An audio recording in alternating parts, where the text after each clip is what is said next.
Short circuit నుంచి పేలిపోయి మంటలు లేవడం 17 మంది. నేను ఇప్పుడే ఆర్ఎంఓతో మాట్లాడాను, యాదవ్ తోటి. 17 అందులో చిన్న పిల్లలు కూడా ఉన్నారు, 3 ఏండ్లు 2 ఏండ్లు, అదేవిధంగా 7 ఏండ్ల పిల్లలు.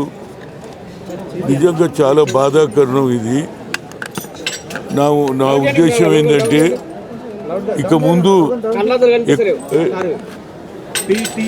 కూడా చాలా రోజుల తర్వాత ఏదైతే ఎలక్ట్రిసిటీ ఉంటే దాన్ని కొత్త వైర్లు వేసుకుంటే బెటర్ అనేది అనిపిస్తుంది. ఎందుకంటే షార్ట్ సర్క్యూట్ ఎప్పుడైతే తెలియదు. ఎందుకంటే పాత ఎప్పుడో వైర్లు గుంజేసి అవి ఉంటాయి కనుక ఏదైనా ఇది చాలా బాధాకరణం. అంతా 3 ఏండ్లు 2 ఏండ్ల పిల్లలు, 17 మందిలో చిన్న పిల్లలు కూడా ఉన్నారండి.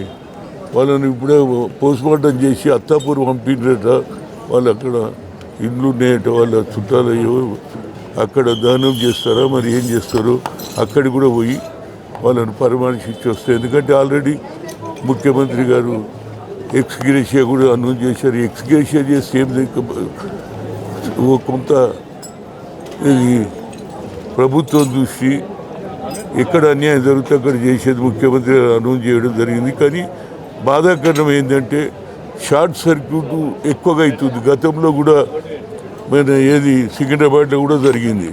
కనుక గవర్నమెంట్ తప్పనిసరిగా పాత ఇండ్లు ఏవి ఉన్నాయో కొత్త వైర్లు వేసుకొని కొత్తగా చేసేస్తే వాళ్ళ ఇండ్లు కూడా బాగుంటుంది, వాళ్ళ ప్రాణాలు కూడా బాగుంటాయి. నాకు ఎందుకంటే ఇది ఎవరో చేసింది కాదు. షార్ట్ సర్క్యూట్ ఉండడం వల్ల పాత జమానా వైర్లు పాత జమానాలు ఎక్కువ ఉండడం వల్ల ఎప్పుడన్నా ఇలాంటి ప్రమాదం జరుగుతుంది. కాబట్టి అందరు కూడా ప్రజలు కూడా ఏదైతే ఓల్డ్ హౌసెస్ ఉన్నాయో పాత ఇండ్లు ఉన్నాయో వాళ్ళంతా కొత్త వైరింగ్ చేసుకుంటే బాగుంటుంది అనేది నా ఒక విధమైనటువంటి ఉడతా భక్తితో సలహా ఇస్తుంది. ఎందుకంటే ప్రాణాలు పోయిన తర్వాత ఎవడేం చేయలేడు.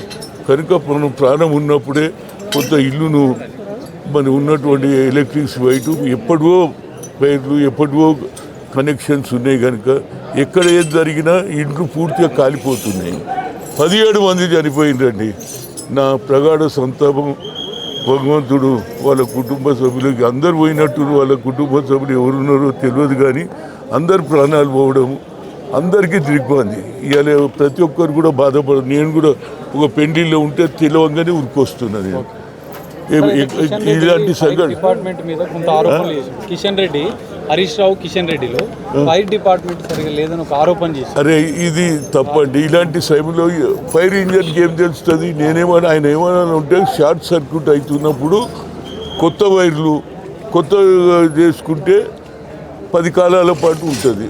వాళ్ళకి ఏం తెలుస్తుంది? ఫైర్ ఇంజన్ వాళ్ళకి ఇల్లు కాలుతుందని తెలుస్తుందా? ఇమీడియట్ వచ్చిర్రు, వాళ్ళు చేసే పని చేసిండ్రు. దీని మీద ఎప్పుడు కూడా పొలిటికల్గా అపోజిషన్ డ్యూటీ ఏంటంటే తప్పు జరిగినప్పుడు కానీ ఇది జరగని సమస్య ఎవరికి తెలియదు. చనిపోయిన ఫ్యామిలీలో కూడా తెలియదు మాకు రేపు తెల్లారితే చనిపోతామని. అలాంటప్పుడు ఇలాంటి స్టేట్మెంట్లు మంచిది కాదు.